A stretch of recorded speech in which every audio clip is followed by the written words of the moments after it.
살아계신 하나님 아버지, 온 세상을 창조하시고 우리 한 사람 한 사람을 하나님의 형상대로 모양을 따라 만드시고 우리에게 또 가정을 허락하시고 복되게 하시니 감사합니다. 오늘 주님의 거룩한 날, 아버지 하나님만이 우리를 다스리시는 왕이심을 고백하고 높여드리기를 소원하오니 받아주시고 우리의 마음과 눈과 귀를 열어 주님의 살아계신 말씀이 들려지고 깨달아지고 마음판에 새겨져 우리에게 축복으로 주신 우리 아이들을 더 많이 공감하고 사랑할 수 있게 도와주시옵소서. 예수님의 이름으로 기도합니다. 아멘. 제가 이렇게 성도님들과 멀리 떨어져서 설교를 해보기는 처음인데요. 우리 유초등부나 유치부에서는 항상 이렇게 도입 부분에 확 주목을 끌기 위해서 제가 문제를 낸다든가 뭐 이렇게 선물을 준다든가 하거든요. 이번에도 문제로 한번 시작해 보도록 하겠습니다. 자, 오늘 본문 읽으셨는데 여기 부모가 아니고 나는 저 본문과 상관없어 하는 분 한번 손을 이렇게 들어주세요. 없으시죠? 일부에는 너무 많아가지고 제가 훅 당황을 했거든요. 중고등부 아이들이 같이 예배를 드렸습니다. 근데 여기는 안 계시죠? 그럼 문제 들어갈게요. 자, 오늘 이 부모들에게 부담이 되는 이 본문을 지금 목사님께서도 설명하셨는데 릴레이 설교잖아요. 누가 정했을까요? 1번 담임 목사님, 2번 김한 전도사님, 3번 주희영 전도사. 자, 몇 번인지 아는 분은 이렇게 표시를 해주세요. 2번, 뭐 3번, 1번 이렇게. 1번. 와, 1번이 다수인데요. 목사님이 독재하고 계신 것 같습니다. 그러나 예상과는 달리 아직 미혼이신 2번 김환 전도사님께서 겁도 없이 골라주셨습니다. 자, 그러면 이 본문이 왜 이렇게 우리 부모인 우리한테 부담이 되는 걸까요? 그리고 오늘 제목처럼 이만하면 됐어. 나는 좋은 부모야. 내가 나를 인정하고 또 아이들의 인정을 받으면서 함께 성장하는 부모가 어떻게 하면 될 수 있을까요? 그 이야기를 한번 나눠보려고 하는데요. 먼저 여기서 우리가 짚고 넘어갈 게 이 아비들이 누군가 하는 말입니다. 또 아비들아 너희 자녀를 노엽게 하지 말고 하나님께서 분명히 말씀하셨거든요.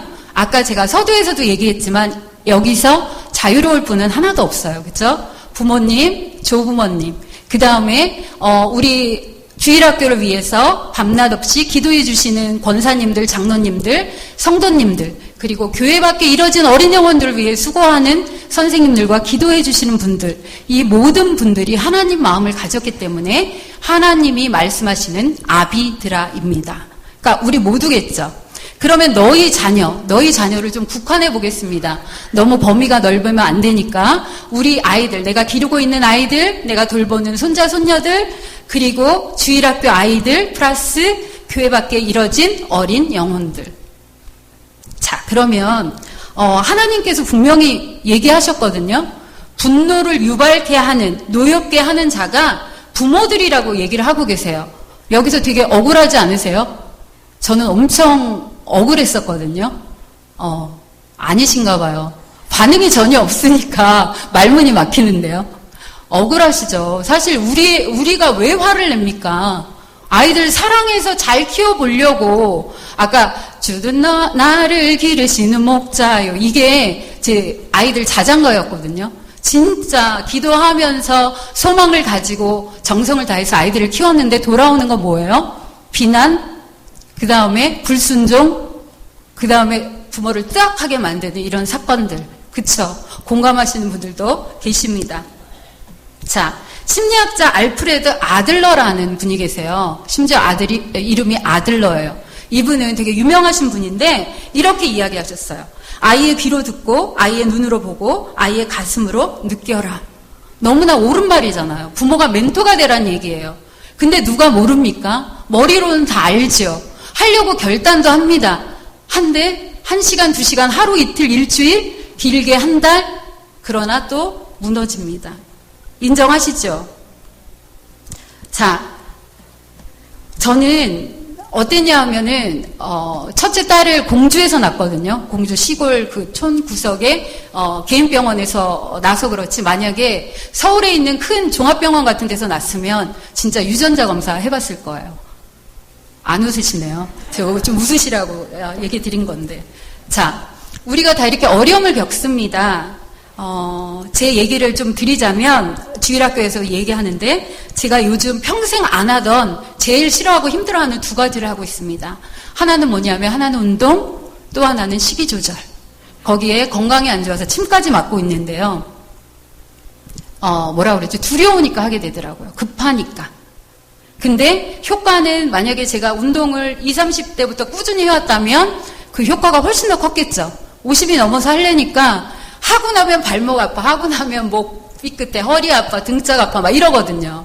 그래서 성도님들께 부탁드리고 싶은 것은 우리 아이들이 가다가 문제 행동을 하거나 어떤 사건들을 일으키는 거는 지극히 정상적인 일이에요. 정상적인 일인데 그때 놀라가지고 허겁지겁 그것을 막으려고 하면 힘들어집니다. 그래서 오늘 이 말씀을 통해서, 릴레이 말씀을 통해서 우리 성도님들이 내가 과연 내 아이들, 내가 돌보고 있는 내 자식들, 주일학교 아이들을 잘 알고 있는지 한 번 더 점검해보고 또 그 다음에 그 아이들을 위해서 내가 어떤 부분을 내 것을 포기하고 노력해야 될 것인가를 생각해보는 그런 계기가 됐으면 좋겠습니다. 그래서 지혜로운 부모, 그 다음에 아이들과 함께 성장해가는 부모가 되셨으면 좋겠습니다. 자, 서두가 길었는데요. 그렇다면 오늘 제목처럼 어떻게 하면 이만하면 됐어, 이만하면 나는 좋은 부모야 라고 말할 수 있을까요? 제가 수년간의 그런 상담도 받고 책도 읽고 또 그리고 심리학도 공부하면서 얻어낸 4가지 결론이 있습니다. 그것을 성도님들과 나누려고 하는데요. 처음에는 첫 번째로는 완벽하지 않은 것을 인정해야 합니다. 요즘에 우리 엄마들이 슈퍼 울트라 엄마잖아요. 진짜 막 여러 가지 것을 다 하잖아요. 그리고 아이들이 자라면서 우리 엄마는 이거 저거 다 해줄 수 있어라고 대부분 생각을 합니다. 그렇지만 하나님 한 분밖에 완벽한 사람은 없고 완벽한 엄마는 없습니다. 이것을 내려놔야 되고요. 솔직히 인정하셔야 됩니다. 저도 이게 가장 어려웠거든요. 에너지에 한계가 있어요, 사람은. 그래서 아이한테 다 쏟고 나면 그게 뭐 한 달, 2달, 1년, 2년 아이가 예쁠 때는 돼요. 사춘기 때 되면 고갈이 됩니다. 그러면 이제는 나 못해, 네 맘대로 해, 이게 나오게 되겠죠. 그러면 안 하는 이만 못합니다. 왜냐하면 이랬다 저랬다 하는 게 아이한테는 치명타가 되기 때문입니다. 엄마가 건강하고 행복해야지 아이도 행복해집니다. 그래서 솔직해지셔야 돼요. 나 지금 너한테 그거 해줄 힘 없어. 그렇게 이야기하셔도 아이들한테 아무런 일도 일어나지 않습니다. 솔직하게 말하셔야 되고 나한테 쉼을 주셔야 합니다. 그 다음에 두 번째, 사실은 1, 2, 3, 4 하나 가지고도 몇십 분을 얘기하고 예를 들고 해드리고 싶은데 시간 관계상 빨리 지나가도록 하겠습니다. 자책하지 말라. 이거 너무너무 많이 하잖아요, 우리가. 아까 이 본문을 읽고 우리가 이렇게 좀 찔렸던 것이 이거거든요. 자녀를 노엽게 하지 말라고 했는데 이런 경험들이 우리가 너무 무수히 많아요. 무수히 많기 때문에. 근데 자책하고 아이 앞에서 울거나 내가 잘못했다고 하면서 여러 가지 말들을 할 때 아이는 불안감이 높아진다고 합니다. 엄마 이런 것 때문에. 그러니까 자기의 그런 내 마음의 불편함을 덜기 위해서 자책하는 것, 특히 아이 앞에서 하는 거는 삼가해야 합니다. 그 다음에 중요한 거, 부모의 삶을 편안하게 꾸려라. 어느 뇌를 연구하는 학자들이 발표한 건데요. 내 문제를 고민하고 할 때 활성화되는 뇌의 부위가 특정 부위가 있다고 그래요. 근데 남의 하는 고민을 내가 거들어줄 때, 같이 고민할 때는 다른 부위가 활성화가 된대요. 근데 이 엄마라는 분들은 참 특이해서 아이의 일로 고민을 할 때 내 일을 고민하는 그 부분이 활성화된다고 합니다. 여러분들 어떻게 생각하세요? 이게 공감하는 걸까요? 아니죠. 공감하는 것이 아니라 아이들한테 집착하는 거죠. 그렇죠? 그래서 아이의 문제와 내 문제를 별개로 따로 떨어뜨려서 생각하고 하나님 앞에 올려드릴 때 객관적인 시각에서 접근할 수 있는 거예요. 이게 굉장히 중요하더라고요. 그 다음에 4번째, 거의 결론인데요. 나를 잘 아시고 나의 힘든 것을 100% 공감해 주시는 하나님께 모든 것을 아뢰야 돼요. 어떤 잣대를 들이대는 것이 아니라 그 모든 상황을 말씀드리면 내 지혜와 내 힘으로 아이를 양육하지 않게 되고요. 하나님께 아뢰기 때문에 하나님이 주시는 지혜와 교훈과 훈계로 우리는 아이들을 양육할 수 있습니다. 상세하게 우리를 한 걸음 한 걸음 인도하시고 아이의 마음을 들여다볼 수 있도록 하시는 그 주님께 모든 것을 아뢰는 사랑하는 동신교회 성도님들 다 되시기를 주의 이름으로 축복합니다. 자, 창세기를 요즘 주일학교에서는 보고 있는데요. 하나님이 왜 이런 말씀을 에베소서 말씀과 같은 것을 여러 군데 해놓으셨잖아요. 왜 이렇게 하셨는지 저는 그 마음을 알게 되었습니다. 왜냐하면 하나님도 자녀 교육에서 실패하셨기 때문이에요. 이거는 인간의 입장에서 바라볼 때 하나님은 아니시지만 그리고 무수히 인간들에게 배반당하십니다. 그런데 우리처럼 쓰러지는 것이 아니라 하나님은 자녀 교육의 프로의 모습을 보여주세요. 왜냐하면 그분은 우리를 창조하시고 감찰하시는 하나님이시기 때문입니다. 제가 여기서 하나 아이디어를 얻은 게 우리는 내 자식에 대해서 물어보면 특히 아빠들, 엄마는 또 지나치게 아는데 잘못 알고 있고요. 아빠들은 또 무관심하고 이런 경우를 많이 보거든요. 아이들을 진짜 하나님의 그 눈으로 아이들 눈높이에서 관찰하셔야 합니다. 그래서 바르게 아는 것이 진짜 중요합니다. 자, 하나님은 우리의 마음속을 살피시고 우리를 여러 가지 방법으로 격려하시고 기다려주세요. 그래서 사람을 세워가시는 것을 볼 수가 있습니다. 그리고 우리가 자녀 교육에 실패할 거를 미리 알고 계셨던 것 같아요. 그래서 이런 말씀도 주시고 우리에게 하나님을 닮아서 따라오라고 말씀하고 계신 것 같습니다. 하나님의 형상대로 그 모양을 따라 만들어진 우리들, 그리고 우리 가정, 그리고 예배 공동체인 주일학교를 하나님이 세우시고 지키시며 만들어 가십니다. 이거 믿으십니까? 믿으시면 걱정하실 필요가 없습니다. 얼마나 든든합니까? 세상 사람들은 어디 의지할 데가 없어요. 하루에도 수십 번 흔들리는 자기의 감정에 의지해서 자기의 기분에 따라 자기 방식대로 아이들을 양육합니다. 하지만 우리에게는 하나님이 계시기 때문에 우리의 멘토이신 하나님을 믿고 따라갈 때 우리가 아이들과 함께 세워져 갈 것입니다. 작년 하반기에 저한테 딸과 아들이 있는데 딸내미 때문에 진짜 머리가 다 빠질 정도로 저도 엄청 고민을 하면서 여러 가지 것도 배우고 기도로 매달리고 했는데요. 하반기에 좀 이렇게 심했어요. 그런 문제가. 또 그리고 이제 2017년을 계획하면서 뭔가 주일학교에 변화를 줘야 되겠다. 왜 이게 안 될까? 그것만 생각하다 보니까 결론이 없었어요. 그때 제가 한 것이 이 4가지 방법입니다.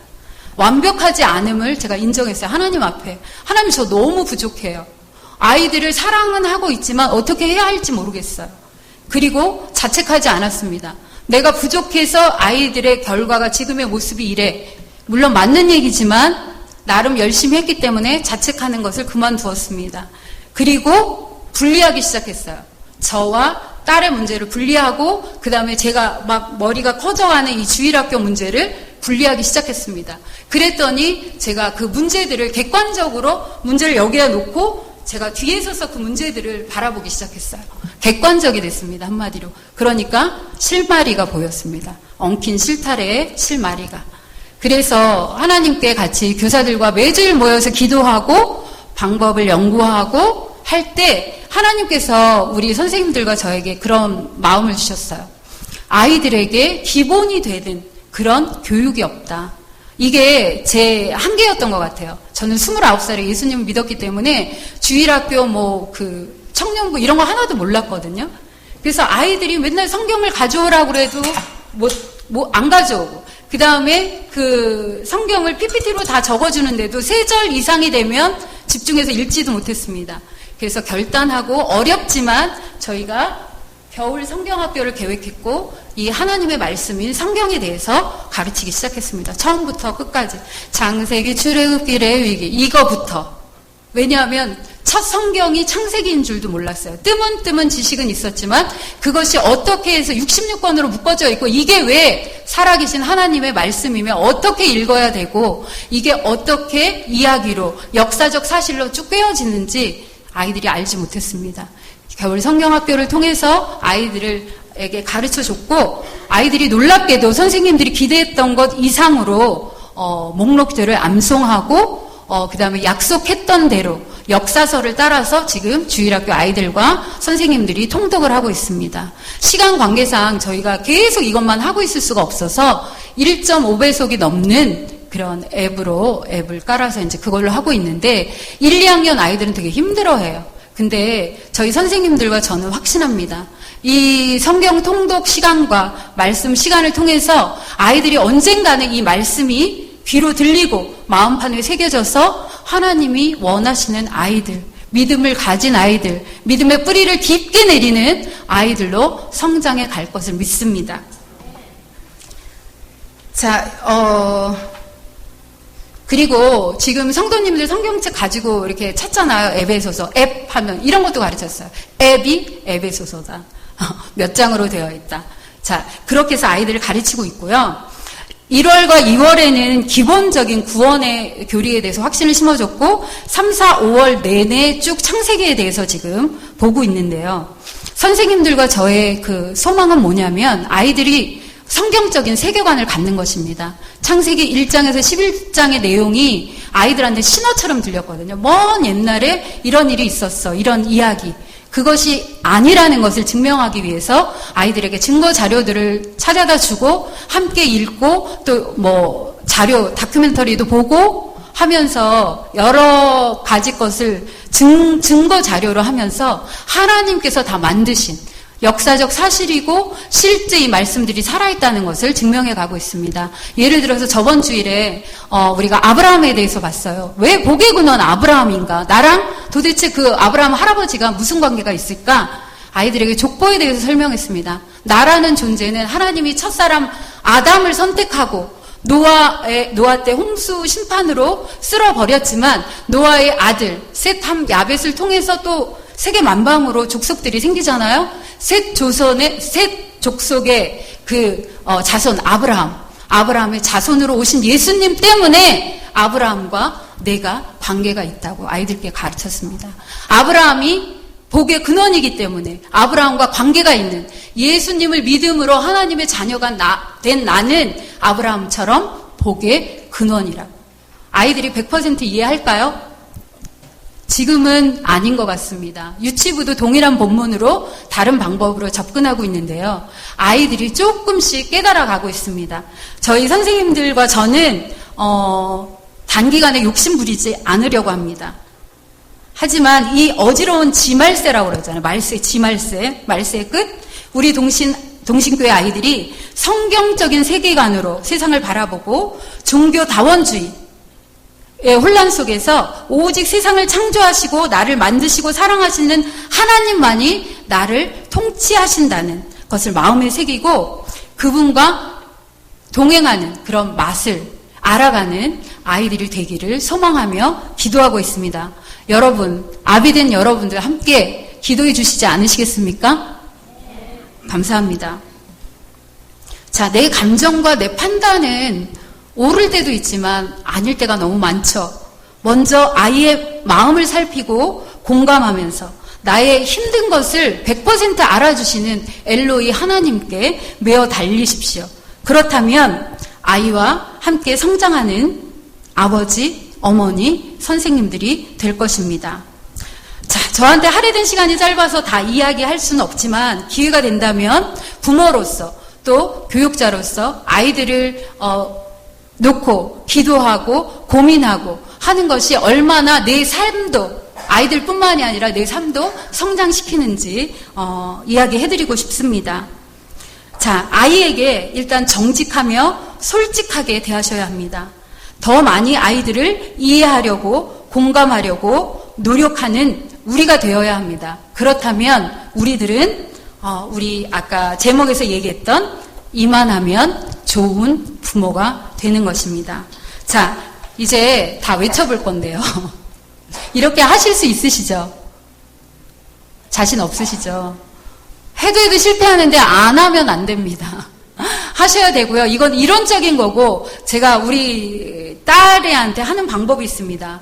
막 방문을 벌컥 열고 들어가고 윽박지르면서 일어나! 뭐 이런 거는 예전역에 이제 아예 못하는 걸로 생각을 하고 있고요. 어떤 것을 이야기할 때 저는 3단계로 합니다. 첫째, 먼저 아이의 마음을 읽습니다. 눈치 보는 게 아니에요. 이 아이가 내 말을 받아들일 지금 마음의 상태와 준비가 돼 있는지 그걸 살핍니다. 그 다음에 지금의 이 상황, 뭐 예를 들어서 빨리 일어나서 학교 가야 되는 상황, 이 상황을 분을 섞지 말고 나의 감정을 담지 않고 담담하게 설명합니다. 지금 일어나야지 늦지 않게 학교 갈 수 있어. 그러고 부모의 바람을 말합니다. 나는 네가 지금 일어나서 준비하고 밥 먹고 즐겁게 학교 갔으면 좋겠어. 여기까지 끝. 그 다음 얘기는 잔소리가 되겠죠. 한번 시도해 보세요. 아이를 관찰하고 아이의 마음을 읽으며 공감하려고 노력할 때 우리는 이만하면 좋은 부모라고 나 자신도 칭찬해주고 아이한테 인정도 받고 함께 자라가는 부모가 되실 것입니다. 자, 손을 들고 같이 외쳐볼 거예요. 엄마는 엄마, 선생님은 선생님, 그 다음에 아버지 다 해보세요. 할아버지. 자, 시작. 이만하면 나는 좋은 엄마야. 자, 이제 영화를 하나 관람하실 텐데요. 4분짜리 단편 영화입니다. The Other. 안녕하세요. 저는 그 중고등부를 맡고 있는 김한 전도사입니다. 오늘 또 말씀을 의지해서 말씀을 같이 나누길 원합니다. 제가 저희 교회에 온 지 이제 6개월이 됐는데, 제가 6개월 처음 이제 저희 교회 와서 설교하고 6개월 동안 설교를 했는데, 제 설교에 가장 큰 장점이 있습니다. 여러분 혹시 뭔지 아십니까? 네, 제 설교가 가장 저희 교회에서 짧습니다. 그렇기 때문에 조금 저희가 지치긴 하는데 저희가 좀만 집중해서 다 같이 설교를 들었으면 좋겠습니다. 아셨죠? 네, 주희영 전도사님은 이 말씀 앞에 자녀들아 노엽게 하지 말라, 아비들아 자녀들 노엽게 하지 말라에 포커스를 맞추셨고, 저는 그 뒤에 있는 교육, 훈계, 양육에 포커스를 맞췄습니다. 그래서 저희가 딱 2가지만 짧게 보고 이제 다 같이 기도하면 좋을 것 같습니다. 첫 번째는 훈계해야 한다는 것입니다. 오직 주의 교훈과 훈계로 양육하라 라고 나왔는데, 훈계는 계속해서 사랑을 잃지 않고 잘못을 징계하는 것을 말합니다. 아이에 대한 교양의 일부분입니다. 요즘에는 아이들을 과잉보호한다는 얘기 아래서 훈계하지 않는 부모님들이 많습니다. 그런데 그것은 아이를 잘 키우는 것 같지만 결국은 그 아이가 나중에 자기의 잘못을 잘 인정하지 못하는 아이로 변할 가능성이 아주 큽니다. 그래서 나중에 어른들이나 어떤 자기들의 친구들이 이 아이의 잘못을 말했을 때 이 아이들은 그것들을 잘 받아들이지 못하는 경우가 발생하기가 큽니다. 왜냐하면 자기가 태어나서 자랄 때부터 부모님들이 뭐라고 안 하셨기 때문이에요. 그래서 자기가 무엇을 잘못했는지 인정하지 잘 못하는 아이로 클 가능성이 크게 됩니다. 근데 이게 무엇이 가장 중요하냐면, 여기서 사람 관계가 무엇과 가장 가까우신 줄 혹시 아십니까? 사람 관계는 하나님 관계와 가장 가깝습니다. 그래서 저를 가르쳐 주셨던 중고등부 때 선생님들이 항상 저희에게 많이 말씀하셨던 것이, 어떤 사람이 사람에게 대하는 것을 보면 하나님께 대하는 것을 알 수 있다라고 말씀하셨습니다. 그래서 만약 자기 잘못이 사람들이 말하는데도 잘 인정하지 못하는 아이로 큰다면 그 아이가 하나님의 말씀을 보면서 자기의 잘못을 깨닫는 것은 더더욱 힘든 일입니다. 그래서 우리가 아이들을 잘 훈육해야 되고 훈계해야 합니다. 우리가 다 같이 잠언 13장 24절을 읽었으면 좋겠는데 PPT가 준비되어 있습니다. 저희가 다 같이 잠언 13장 24절을 읽습니다. 시작. 매를 아끼는 자는 그의 자식을 미워함이라, 자식을 사랑하는 자는 근실히 징계하느니라. 그 다음 말씀이 22장 15절입니다. 아이의 마음에는 미련한 것이 얽혀 있으나 징계하는 채찍이 이를 멀리 쫓아내니라. 마지막으로 잠언 23장 14절입니다. 내가 그를 채찍으로 때리면 그의 영혼을 스올에서 구원하리라. 아멘. 또 이 말씀을 보시고 오늘 갑자기 집에 가셔서 아이들을 때리시는 성도님들이 없기를 바랍니다. 이 말씀은 아이들을 무조건 때려라 이런 말씀은 아닙니다. 하지만 매를 꼭 때리는 것만이 아니라 아이를 훈계하는 것을 멈추면 안 된다는 것입니다. 저희 아이들이 예배에 조금씩 늦습니다. 막 3분, 5분 이렇게 늦는데, 그럴 때마다 제가 아이들을 훈계하고 권면합니다. 근데 저희 선생님들 말씀을 들어보면 작년보단 아이들이 굉장히 또 노력해서 일찍 오고 또 아이들 예배 태도도 굉장히 바뀌었다고 말합니다. 하지만 이게 예배이기 때문에 아이들이 조금 늦더라도 저는 예배를 미리 와서 같이 준비하자라고 항상 권면합니다. 여러분들, 아이들이 만약 예배 늦거나 오지 않으면 훈계하셔야 됩니다. 이번 한 주는 애가 피곤하니까 잘 수도 있지, 이번 한 주는 늦을 수도 있지 라고 생각하는 게 아니라 아이들을 꼭 예배에 훈련하는 것을 여러분들이 훈계해 주셔야 합니다.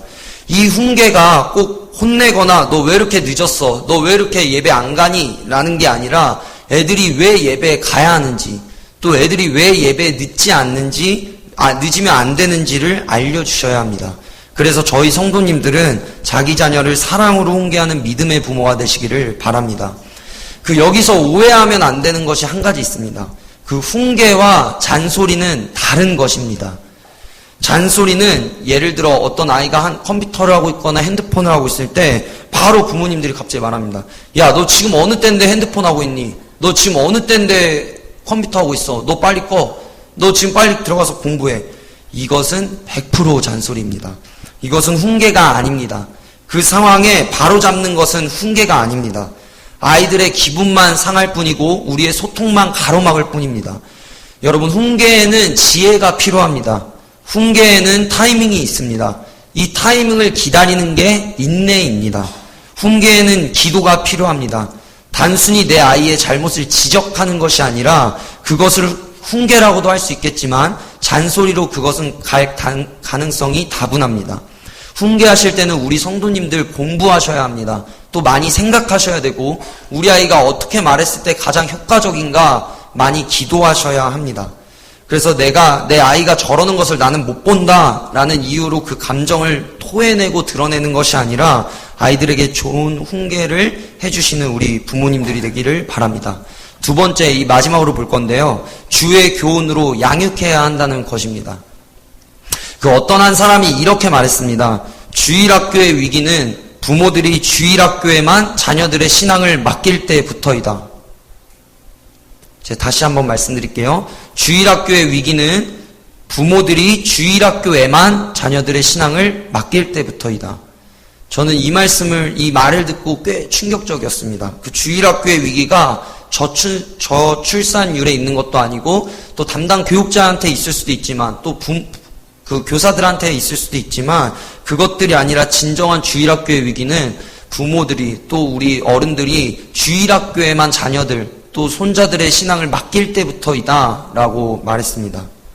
맞는 말입니다. 주일학교에 보내는 것으로 자녀들의 신앙을 장담하시면 안 됩니다. 우리 애가 그래도 한 번도 안 빠지고 갔어, 이렇게 말하는 것이 아니라 우리 아이의 신앙 태도가 어떠한지 또 예배 드릴 때 마음은 어떠한지 여러분들이 가정에서 체크해 주시고 교육하셔야 합니다. 그래서 오늘 본문에도 사도 바울은 목사들아 또 교사들아 또 어른들아 라고 하지 않고 아비들아, 어머니 아버지를 같이 뜻하는 원어를 보면 그런 뜻으로 아비들아 라고 1차원적으로는 써져 있는데 아비들아 라고 말하고 있습니다. 가정에서의 신앙교육이 얼마나 중요한지를 보여주고 있습니다.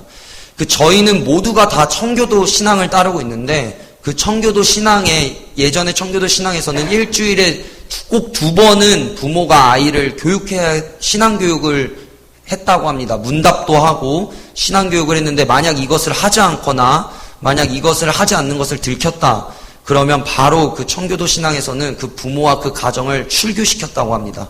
이만큼이나 가정에서의 신앙교육은 굉장히 중요합니다.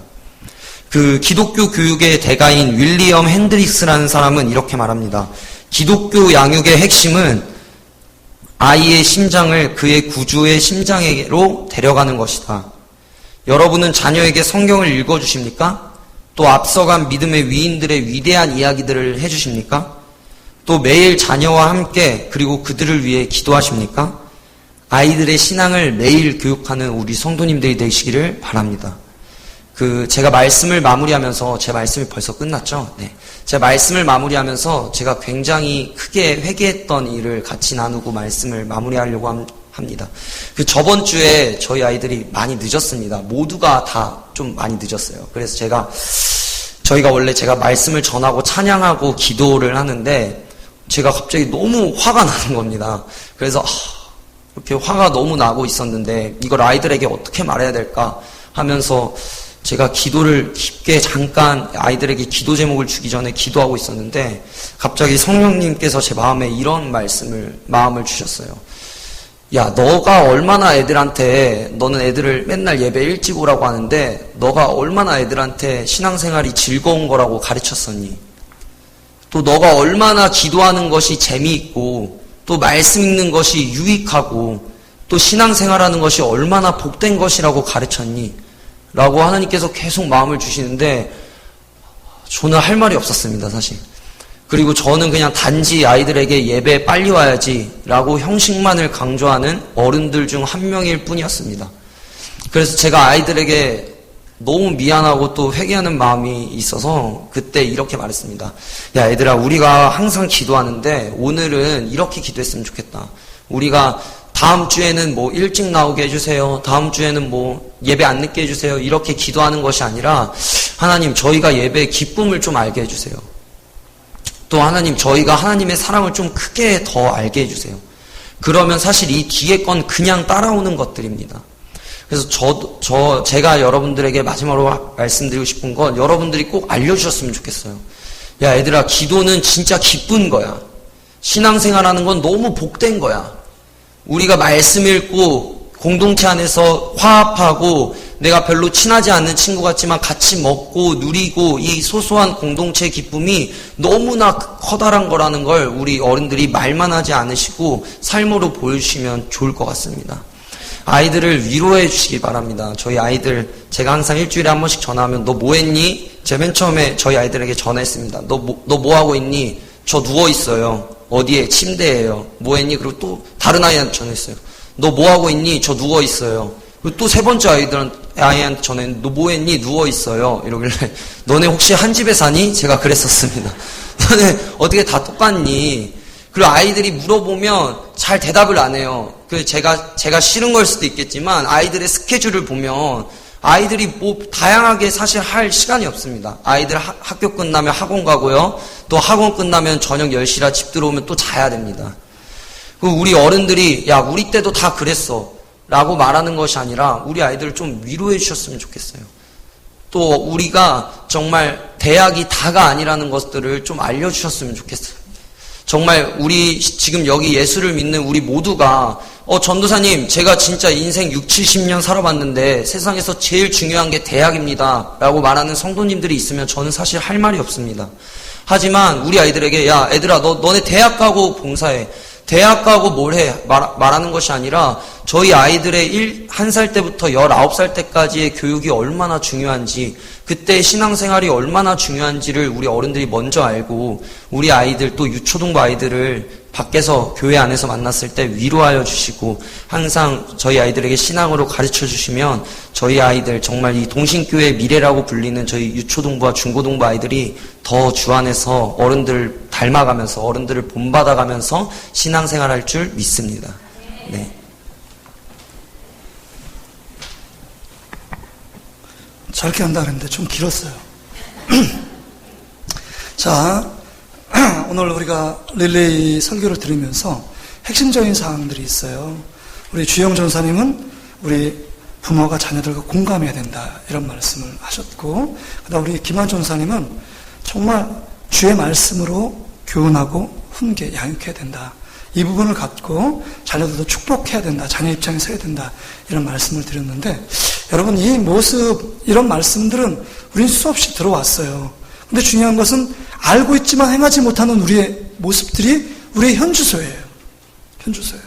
근데 제가 이 에베소의 말씀을 읽으면서 느끼는 참 중요한 핵심적인 교훈을 깨닫게 됐습니다. 여러분, 자녀들을 사랑하잖아요. 정말 내 몸보다도 더 자녀를 사랑하는 건 모든 부모의 공통된 마음입니다. 그럼에도 불구하고 이 자녀가 누구 것이냐라는 겁니다. 하나님의 것인 줄 믿습니다. 그러면 하나님을 사랑함으로 그 아이들을 위하여 기도하고 하나님께 맡겨야 되는데 내가 원하는 방식으로 아이들을 사랑하니까 이 아이들과 갈등이 돼요. 사랑하는 부모, 부부 간의 관계, 또 자녀 간의 관계 속에서 관계가 틀어집니다. 더 왜곡되어져요. 점점 더, 제가 아버지 학교 가보니까 자녀들과 아버지가 대화하는 시간은 단 일주일에 10분이 채 안 된대요. 그것도 형식적인 대화. 이게 지금 한국 사회 보편적인 대화의 시간들입니다. 그렇다면 여러분, 우리가 이 모든 것 중요한 것을 알고 있는데 어떻게 하면 이것을 현재의 삶으로 적용시킬까 하는 겁니다. 방법이 없잖아요. 그래서 에베소 6장에 결론적으로 보면 네가 성령 안에서 무시로 기도하라 라는 거예요. 그런데 기도하면 뭘 받아요? 성령의 충만을 받습니다. 근데 성령 충만함을 오해하는데 뭘 오해하냐면 성령 충만해서 방언받고 그 다음에 예언하고 그 다음에 기도 잘하고 물 흘러가듯이 기도 잘하고 이게 성령 충만이라고 생각하는데 절대 그렇지 않습니다. 에베소 5장 6장에 보면 성령 충만한 사람은 사람과의 관계를 참 잘합니다. 여기 성령 5장 에베소 5장 18절에 성령 너희는 술 취하지 말라 이는 방탕한 것이지 뭐라고요? 오직 성령의 충만을 받으라. 그 이후에 뭐가 나오냐면 여러분 뭐가 나와요? 부부간의 관계가 나와요. 부부간의 관계. 부부간의 관계 속에서 성령 충만이 적용돼야 되고 성령 충만한 사람은 온전한 부부관계가 회복되고 그 다음에 누구 관계가 나오느냐? 오늘 6장 1절부터 4절에 나오는 부모와 자식과의 관계가 온전히 회복됩니다. 그 이후에 종과 상전의 관계가 성령 충만한 자들이 회복돼요. 그러니까 지금 올바른 부모, 하나님께서 기뻐하시는 부모로서 자녀를 축복하는 관계가 되려면 우리 안에 성령의 충만함이 있어야 합니다. 아멘? 별로 뭐 재미없어요? 성령 충만한 관계. 관계 속에서 성령이 충만함이 되지 홀로 막 기도해서 7, 8시간 기도해가지고 땅에 떠있는 천사처럼 된다. 이게 성령 충만함이 아닙니다. 공동체 속에서, 관계 속에서 드러납니다. 마지막 이화를 두고 말씀 마치길 원하는데요. 어느 미국에서 있었던 일인데 7살짜리 아들을 둔 이 부모가 있었는데 7살짜리 아들이 장애입니다. 자폐를 갖고 있었어요. 근데 오랜만에 그때 어린날인지 뭔지 모르지만 외식을 하게 됐습니다. 레스토랑 식당에 가서 식사를 하려고 차비라고 준비해서 그 식당에 들어갔습니다. 식당에 들어가니까 이 자폐는 가만히 있지 못해요. 자꾸 통제가 안 됩니다. 그러니까 이 아이가 자기가 하고 싶은 마음 하고 난리치는 거예요. 그러니까 이 부모가 볼 때 너무 힘든 거예요. 자기만 힘든 게 아니라 좌불안석에 옆에 있는 손님들에게 엄청난 피해를 주는 모습 보면서 참 미안하기가 그지없습니다.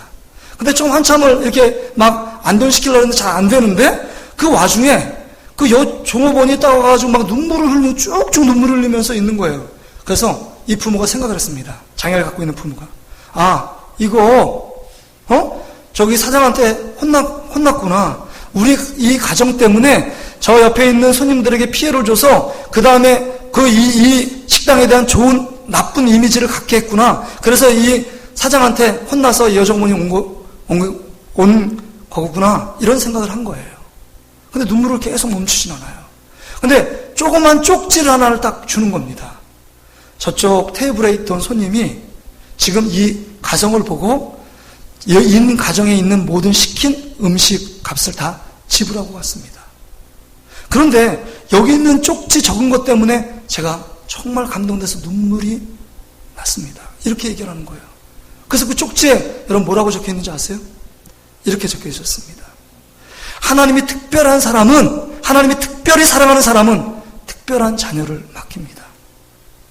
하나님이 특별히 사랑하는 분에게 특별한 자식을 맡깁니다. 여러분 자녀 중에서 여러분 부모의 통제 안에 있지 않고 늘 곁길로 가고 힘들어하고 부모의 말을 듣지 않는 자녀들이 있습니까? 여러분, 하나님이 여러분에게 정말 감당할 수 있기 때문에 여러분에게 자녀를 주신 줄 믿습니다. 하나님의 자녀들이에요. 그렇다면 여러분이 받은 모든 자녀들, 스라에 있는 자녀들인지 스라의 품을 떠나서 분가해서 혼자 살고 있는 자녀들이든지 그 가운데 중요한 핵심은 그 안에 믿음 안에 있느냐 하는 겁니다.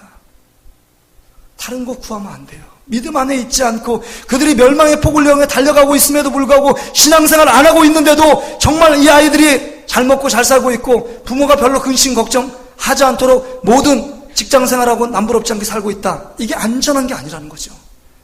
다른 거 구하지 말고 이 아이들, 스라에 있는 자녀든지 스라를 떠난 자녀들든지 그들이 믿음 안에서 한 가족이 될 수 있도록 여러분 기도해야 한다는 것입니다. 오늘 이 말씀을 기억하시고 오늘 우리가 하나님 앞에 같이 한번 기도하기를 원합니다. 같이 기도할 때 먼저 우리가 부모된 자로서 회개하기를 원합니다. 부모로서의 책임을 감당하지 못하고 믿음 위에 바로 세우지 못하고 내가